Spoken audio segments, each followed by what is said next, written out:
শেখ হাসিনা পরিবারের ডাকাতির প্রমাণ পাওয়া যাচ্ছে।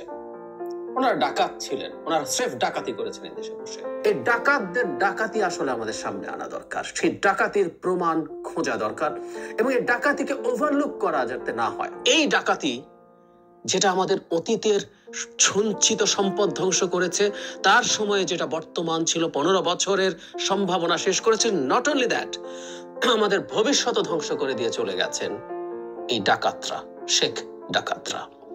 ইয়াস, শেখ পরিবার শেষ পর্যন্ত ডাকাতে পরিণত হয়েছেন এবং এই ডাকাতরা বিদেশে থাকা তাদের একজন সদস্য টিউলিপ সিদ্দিকী, যিনি ব্রিটিশ নাগরিক, ব্রিটিশ এমপি, দীর্ঘদিন থেকে সেখানে রাজনীতি করেন, তাকেও ডেকে নিয়ে লুটের সঙ্গী করেছেন।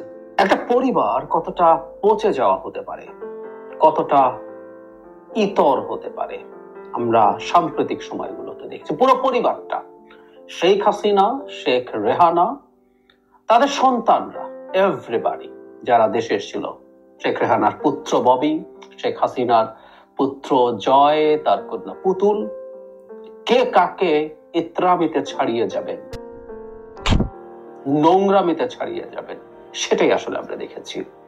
টিউলিপ সিদ্দিক ছিলেন ব্রিটেনে, তিনি সেখানে এমপি ছিলেন একাধিকবার এবং সর্বশেষ তার দল ক্ষমতায় আসার পর খুবই জুনিয়র ধরনের একটা মন্ত্রিত্বের পদ। আমি তাদের ট্রেজারি ডিপার্টমেন্টে তার চাইতে সিনিয়র আরো 5 জন আছে, তিনি কিছু দায়িত্ব পালন করেন এবং একটু ট্রান্সপারেন্সি, দুর্নীতি টাইপের ইস্যু দেখেন। কিন্তু এটুকু আমরা জেনে রাখবো, তার চাইতে 5 জন আরো বেশি সিনিয়র মন্ত্রী পর্যায়ের মানুষ আছেন।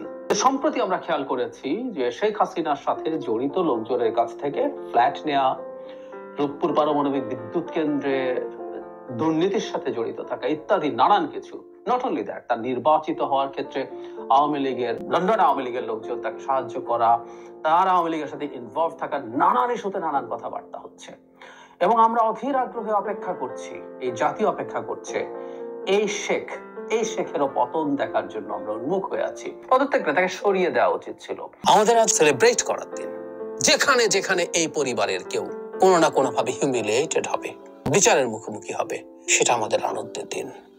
আমাদের আরেকটা লক্ষ্য আছে, সেটা হচ্ছে সাইমা ওয়াজেদ পুতুল, শেখ হাসিনার সন্তান, যিনি WHO-র রিজিওনাল পরিচালক হিসেবে আছেন দিল্লিতে। মিস্টার পিনাকি ভট্টাচার্য বারবার এটার কথা বলেছেন এবং উনি নিজে কিছু প্রসেস দেখিয়েছেন।